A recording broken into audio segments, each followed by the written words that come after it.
to your base positions real quick, base positions, is little tweaks I talk about is, so where do we want to start our base? Like these guys started what I would consider very shallow, and in the court, that's great probably for the level you play at.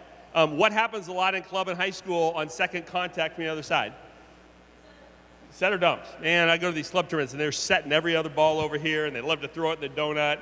So in that situation, this is a pretty good base position because you're guarding what you're going to see.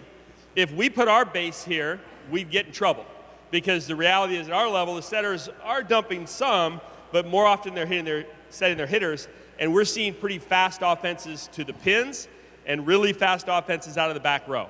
So if we try to defend a BIC from here, we'd get in trouble because the reality is by the time we see it and try and react, there's no time to get back here, and now we're going to get blown up.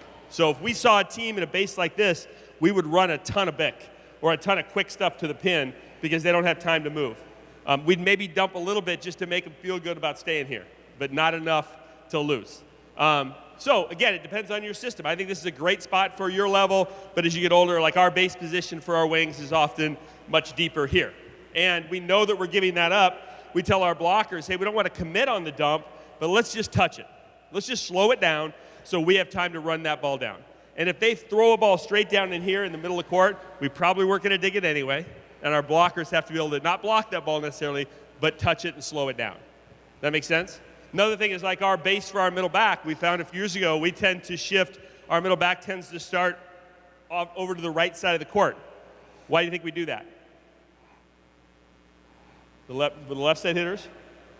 I see, we do it more because a lot of teams are running a gap or a 31 set. And it's super fast, and it's right between the two blockers.